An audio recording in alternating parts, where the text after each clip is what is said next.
Alright, good morning po sa inyong lahat mga kababayan. Batang Maynila Talks, pag-usapan po natin itong nasa ating screen mga kababayan. Ayan, yan po si Maharlika.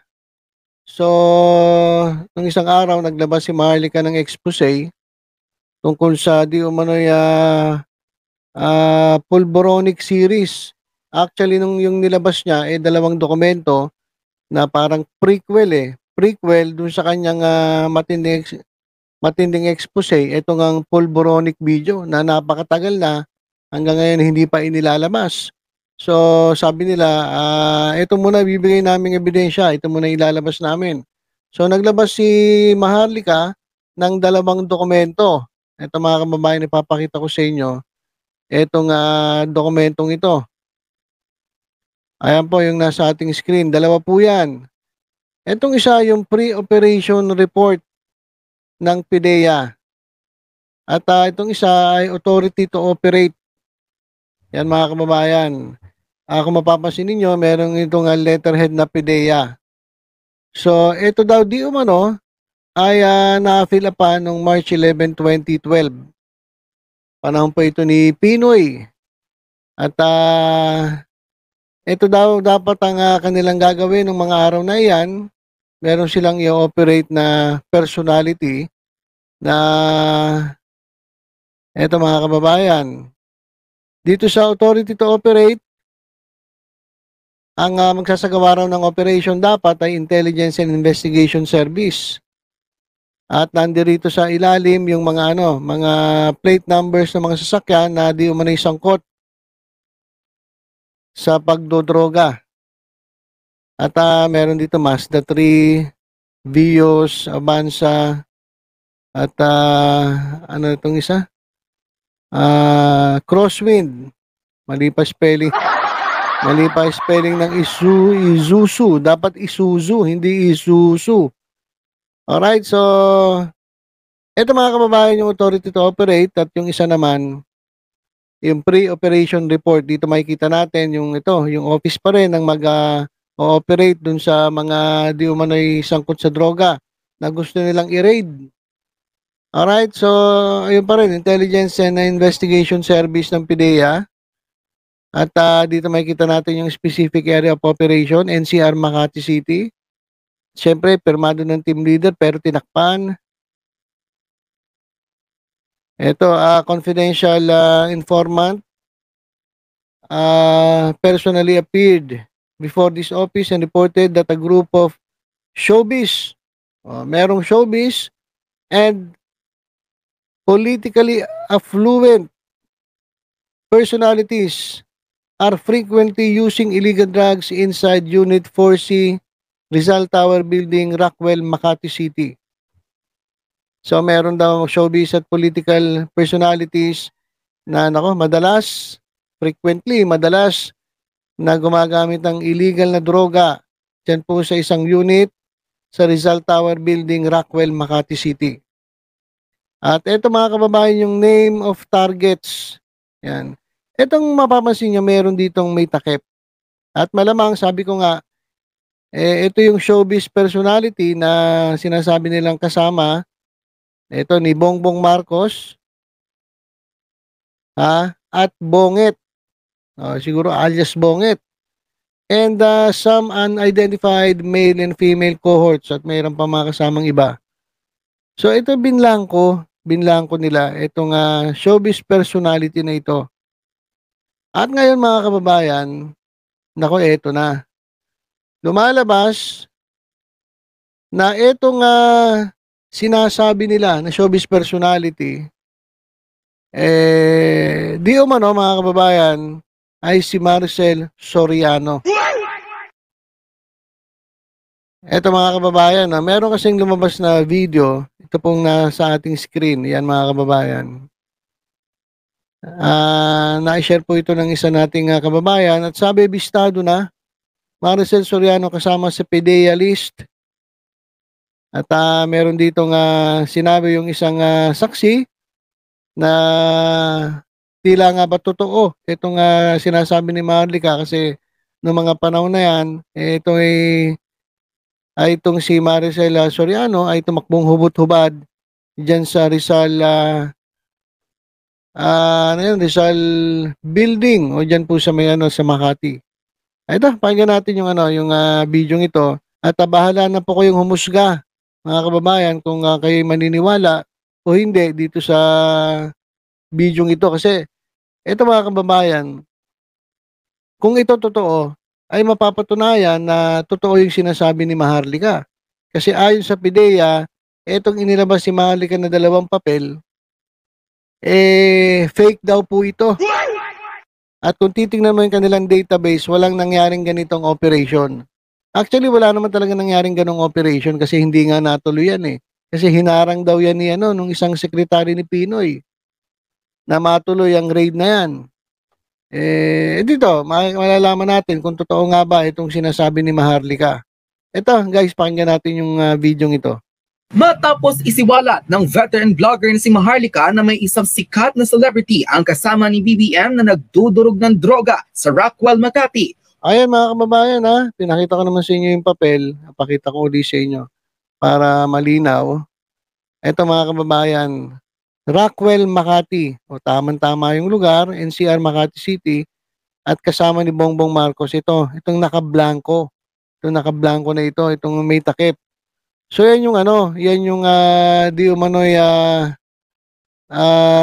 showbiz personality. Positibong pinangalanan ng maraming source na ito ay walang iba kundi ang hindi lang isang source positibo raw na kinilala ng maraming source. Hindi lang basta isang source ito maraming source daw. Diamond Star. Nakakaladkad ngayon ang pangalan ng veteran actress na si Maricel Soriano sa iskandalong kinasasangkutan ni Pangulong Marcos at di umunay PIDEA list na kasama ang batikang aktres na nooy i-raid sana ng Philippine Drug Enforcement Agency. Okay, so yan mga kababayan, lumalabas ayon sa mga maraming source eto raw nakasulat dun sa blanco, yung tinakpan dun sa listahan na nilabas si Maharlika, lumalabas yan daw si Diamond Star Maricel Soriano. Ayan daw mga kababayan. Kwento ng isang source, sa panahong nagdudurog di umano ng fulburon ng veteran actress, ikinagulat ng mga residente ng Rockwell sa Rizal Tower na di umano'y minsang naglakad ng hubot-hubad si Maricel Soriano dahil sa pagkahay nito. Okay, so ayan. Ito yung may lumabas na source at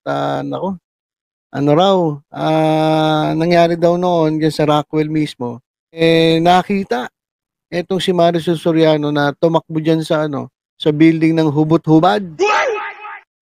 Hindi to magagawa ng ng normal na may pag-iisip na normal. At kaya sabi ng mga tao dyan, kaya daw nangyari yun dahil high na high sa droga etong si Maricel Soriano. Ayan yan yung sabi ng ng isang source na di umano'y nakasaksi diyan sa pangyayari. At ito pa ang isa sa nakakagulat. Damay rin sa nasabing pagdudurog ng pulburon ng nakababatang kapatid ni First Lady Liza Marcos na si Martin Araneta, sariling bayaw ni President Bongbong. Narito ang umaat-kabong balita na umani ng samot-saring reaksyon sa mundo ng social media. Ayan, intro lang pala yan. Intro lang pala yung napakinggan natin, diretso na natin. So, ang involved dito mga kababayan, Maricel Soriano, tapos itong si Martin Araneta, na kapatid ni ni First Lady Liza Araneta Marcos, na bayaw ni Presidente Marcos. At ito raw si Maricel Soriano kasi ay girlfriend daw ata noon ni Martin Araneta. So, advance na natin to. Intro lang pala yung napakinggan natin. Ito. Maharlika, kung saan pinangalanan ng maraming source na ang kasama di umano ni BBM sa Rizal Tower sa Rockwell, Makati na parang inulit lang.